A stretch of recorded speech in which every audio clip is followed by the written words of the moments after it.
Nesse vídeo curto aqui que eu estou fazendo para vocês, sanando várias questões que tem tanto em direct quanto nos comentários das postagens, qual o método que eu estou usando para fazer o rejuntamento aqui da casa de tijolos ecológicos. Então eu vou começar desde da mistura da massa até lá dentro, como eu preparo a parede, faço todo o arranjo para fazer todo o processo de aplicação. Vou fazer do jeito que eu estou achando que é mais prático. Então eu estou usando aplicador igual esses de confeiteiro. Comprei esses saquinhos aqui. Estou usando esse que eu acho mais prático. E vou mostrar agora, na sequência, todos os passos certinho. Então fiquem aí no vídeo que tem uma dica bem legal para vocês. Beleza? Hashtag bora produzir. Então a mistura aqui é algo bem simples. Eu geralmente deixo um pouco de água no fundo para não formar grumos na borda aqui inferior do balde.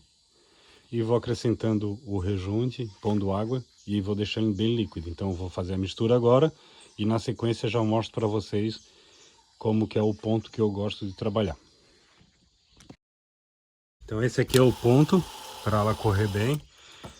Comecei com a colher ali para facilitar um pouco e estou terminando para ficar bem homogêneo com a hélice. Então vamos lá para a parede. Então essa é a parede que eu vou fazer. Eu geralmente começo lá de cima e venho descendo. Mas aqui para fazer uma ilustração legal para vocês, eu vou fazer um pedaço aqui no meio. Então primeiro passo, umedecer a parede. Eu faço a quantidade dele até acabar. Quando acabou a quantidade aqui do rejunte, eu venho fazendo a limpeza. Então dá para eu cronometrar o serviço com a dosagem desse saquinho aqui. Venho aplicando com ele igual. Agora esse é o detalhe dele tá bem molinho, ó. Eu venho aplicando aqui. Pode ser feito primeiro aqui também, não tem problema. Ele vai pingar um pouco porque ele tá mole, mas o tijolo no instantinho vai absorver.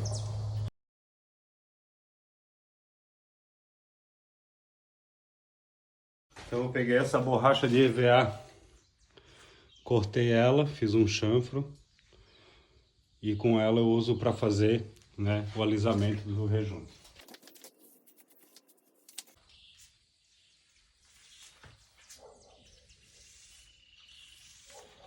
Que é muito melhor do que usar o dedo, né?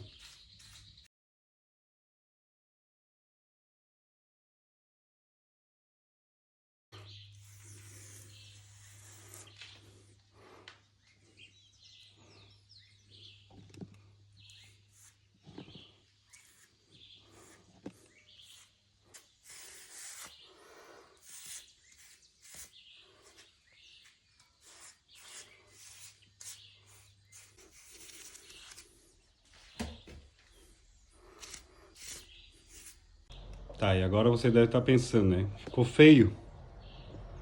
Aí onde que vem o pano para terminar de alisar e limpar o excesso dele. Com o pano bem molhado. Tira o excesso da superfície. Passa novamente. E daí sim começa a dar um certo acabamento ao rejunte.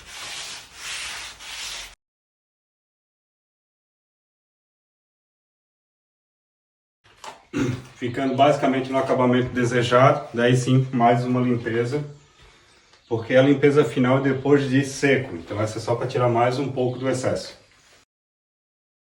Não adianta tentar deixar 100% limpo agora, porque vai ser perda de tempo, porque ele sempre vai ficar resquício, algum resíduo do rejunte sobre o tijolo.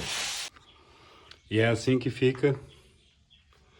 Sempre fica algumas falhinhas, é bom sempre dar uma olhada para dar uma corrigida, por isso também é bom estar de luva, que daí dá de passar o dedo.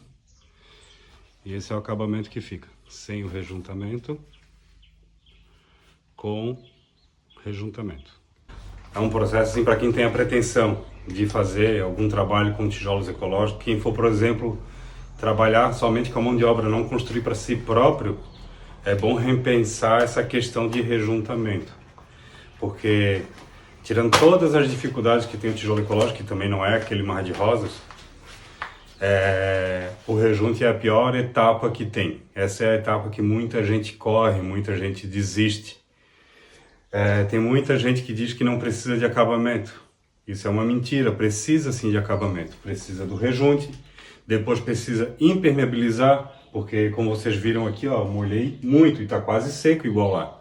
Então o tijolo ele tem uma absorção muito alta. Até ele saturar é muita água. Então sim, de fato ele precisa de acabamento e o acabamento dele não é nada fácil. E tem outras limitações, né? Eu estou sendo bem franco com vocês aqui. Vamos esquecer essa parte gourmetizada do tijolo e vamos falar realidade em campo, realidade em obra. Por mais que o tijolo é modular, mas requer muita atenção para não acontecer problemas. Quando corta ele no meio, existem alguns macetes para se fazer os cantos de porta, por exemplo, porque senão ele sempre vai ficar caído e se fizer invertido fica feio. Tem uma limitação na questão de tubulações também. Né? Aqui, por exemplo, o projeto dessa casa aqui me quebrou no meio, porque tem muito eletroduto projetado e tive que fazer alteração gigante, fazer vários e vários pontos de distribuição. Fiz conforme o projeto, mas deu muito trabalho. Então tem muita parede que só tem a face do tijolo para poder comportar os eletrodutos. Projeto mais simples, fazer um banheiro só, fazer uma parede de uma cozinha só, é extremamente de boa. Agora pegar um projeto grande, com uma casa de 200 metros como essa, tem que se repensar bastante. O produto é ótimo, bem acabado, tudo mais. Mas também não é aquela maravilha 100% gourmetizada como todos pintam. Eu sei que muita gente vai ficar chateada comigo, mas a minha preocupação é com vocês que seguem aqui o meu conteúdo, ser franco e honesto com vocês. E também não adianta só mostrar a belezinha de rede social, tem que mostrar a realidade da obra. E, de fato, se não for previsto isso na hora de fechar um orçamento, é um baita de um prejuízo. Eu falei com 3 pessoas, o que cobrou mais em conta, cobrou R$12 o metro quadrado para rejuntar. Alguns cobraram 25, porque sabem o tamanho do problema que é, a dificuldade. Então vamos levar tudo isso em consideração. Não adianta a gente só olhar a parte prática, encaixar tijolinho, modular. Não, tem os cantos de parede que é complicado, tubulações é complicado, caixa de luz, beleza, mas mesmo assim é complicado.